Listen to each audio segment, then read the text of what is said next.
이재명 대통령의 아랍에미리트 국빈 방문을 계기로 K방산 세일즈에 탄력이 붙었습니다. UAE 방산 수출 사업의 파트너로 우리 기업이 낙점받을 발판을 만든 건데요. 양국은 방산과 원전 분야의 제3국 공동 진출도 추진하기로 했습니다. 장윤희 기자가 보도합니다. 100년 동행을 다짐하며 전방위 협력을 약속한 한국과 아랍에미리트 정상. 회담 결과 두 나라는 방산 분야에서 공동개발, 현지 생산, 제3국 공동 수출 추진의 협력 모델을 만들기로 했습니다. 우리나라 국방 장비에 대한 UAE의 독자적 운영 능력 확보도 지원하기로 하면서 150억 달러 규모 이상의 시장 창출 효과를 기대할 수 있다는 것이 이 대통령 방산 특사 강훈식 비서실장의 설명입니다. 150억 불 규모 이상의 방산 수출 사업에 우리 방산 기업의 수주 가능성을 높이게 될 것입니다. 뿐만 아니라 중동, 아프리카는 물론이고 유럽, 북미 등 제3국 시장을 확보할 수 있는 교두보가 마련될 것입니다. 대규모 인공지능 데이터 센터 건설에도 힘을 모으기로 하는 등 AI 분야 협력 성과도 냈습니다. 초기 투자 규모만 30조 원에 달하는 UAE 스타게이트 프로젝트에 우리 기업이 참여해 AI와 에너지 인프라를 함께 구축하기로 한 겁니다. 중동에서의 한류 인기를 반영해 UAE의 K시티도 조성됩니다.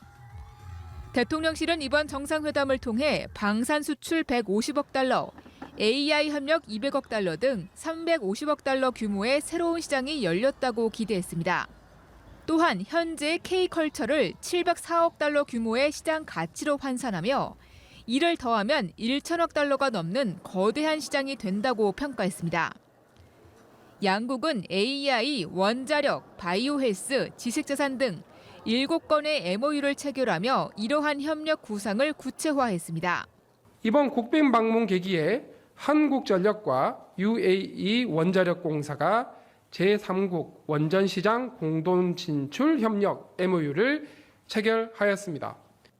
다만 대통령실은 UAE 측이 더 많은 방산 관련 협력을 요청하면서 방산 분야 MOU로 구체화하는 데에는 시간이 걸려 이번 발표에는 포함되지 않았다고 설명했습니다. 연합뉴스TV 장윤희입니다. 이집트를 공식 방문 중인 이재명 대통령이 압델파타 알시시 이집트 대통령과 정상회담을 가졌습니다. 두 정상은 평화 촉진자로서 양국의 역할에 대해 심도 있는 논의를 이어갔고 이집트 대통령은 한반도 평화 공존을 위한 한국 정부의 노력에 지지를 표했습니다. 장보경 기자입니다. 중동 아프리카 4개국 순방의 두 번째 방문지인 이집트를 찾은 이재명 대통령이 ICC 대통령과 정상회담을 가졌습니다. 두 정상은 단독에 이어 확대회담까지 예정됐던 시간을 훌쩍 넘겨 111분간 대자를 이어갔습니다. 정상회담 직후 양국은 교육 문화협력 양해각서를 체결했습니다. 공동 언론 발표도 나왔습니다. 이 대통령은 한국과 이집트가 평화 촉진자로 한반도와 중동을 포함한 국제 평화에 함께 기여하기로 했다고 천명했습니다. RCC 대통령께서 한반도 평화 공존과 공동 성장의 새 시대를 열겠다는 우리 정부의 노력을 높이 평가하며 이를 전적으로 지지한다고 말씀해 주셨습니다. 이 대통령은 또 이집트가 가자지구 휴전과 재건, 중동 평화를 위해 노력하는 점을 높이 평가하며 한국도 인도적 위기 해결을 위해 협력하겠다고 약속했습니다. 우리는 한반도와 중동 지역 평화를 위한 서로의 역할을 지지하며 동시에 국제 평화를 위해 계속 연대하기로 하였습니다. 글로벌 사우스로 외교 지평을 넓히며 한반도 평화 구상에 대한 접점을 확장하기 위한 포석으로 풀이됩니다. 한 이집트 수교 30주년을 맞아 양국은 경제사회 분야 협력 확대를 위한 기반도 마련했습니다. 경제 분야에서는 포괄적 경제 동반자 협정 협상이 조속히 개시되기를 기대한다고 확인하고 경제 자유구역 추진과 한 이집트 사회보장 협정 등 협력 사업에 속도를 내기로 뜻을 모았습니다. 방산 분야에선 이 대통령이 K9 자주포 공동 생산으로 대표되는 양국의 방산 협력 확대를 언급하자 ICC 대통령이 한국의 방산 기술력에 신뢰를 갖고 있다고 화답했습니다. 이 대통령은 이번 회담을 계기로 비서실장을 중심으로 한 직접 소통 라인을 만들겠다면서 ICC 대통령의 내년 한국 방문을 기대한다고 밝혔습니다. 연합뉴스TV 장보경입니다. 이재명 대통령은 현지 시간 20일 압델 파타 알시시 이집트 대통령과 정상회담을 하고 양국의 공동협력 파트너십 강화를 확인했습니다. 이 대통령은 회담 직후 공동 언론 발표에서 양국이 한반도와 중동을 포함한 국제 평화와 함께 기여하기로 했다며 알시시 대통령이 한반도 평화를 위한 우리 정부의 노력을 높이 평가했다고 말했습니다. 두 정상은 경제와 사회, 문화와 방산 분야 등에서도 협력을 확대하기로 했습니다.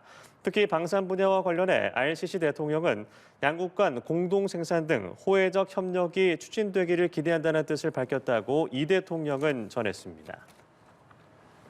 국내 주요 방산 기업들이 2개 분기 연속 합산 영업이익 1조 원을 돌파했습니다. 유럽과 중동 지역을 중심으로 수출이 급증하면서 K방산의 호실적은 한동안 이어질 전망입니다. 김주영 기자입니다.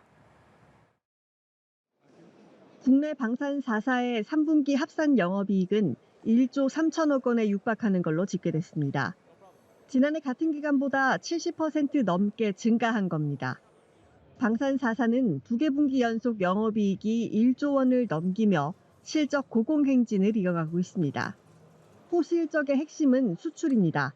러시아 우크라이나 전쟁 이후 유럽과 중동을 중심으로 방산 수요가 폭증한 가운데 우리 기업들이 글로벌 방산 공급망 재편의 중심에 선 겁니다.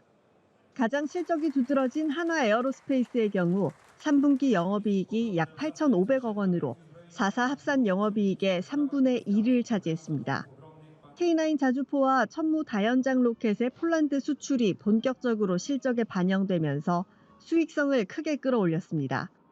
현대 로템도 폴란드로 수출한 K2 전차로 실적 성장을 크게 이끈 덕에 분기 기준 최대 실적을 달성했습니다. LIG 넥스원도 아랍에미리트와 사우디아라비아 등에 수출한 천궁2 발사대와 다기능 레이더 등이 수익성을 견인해 1년 전보다 영업이익이 72% 늘어난 800억 원대를 기록했습니다. 카이는 육군 소형 무장헬기 납품 일정이 다소 밀리며 실적이 줄었지만 4분기에는 개선될 것이란 설명입니다. 최대 실적의 배경에는 이제 해외 수주가 크겠죠. 우리 방산은 믿을 수 있는 품질 좋은 제품을 제공한다라는 인식이 깔렸던 것이 아닌가. 업계 안팎에선 방산 4사가 각각 20에서 30조 원대의 수주 잔고를 확보하면서 올해 연간 합산 영업이익이 사상 처음으로 4조 원을 돌파할 것이란 기대감도 나옵니다. 연합뉴스TV 김주영입니다.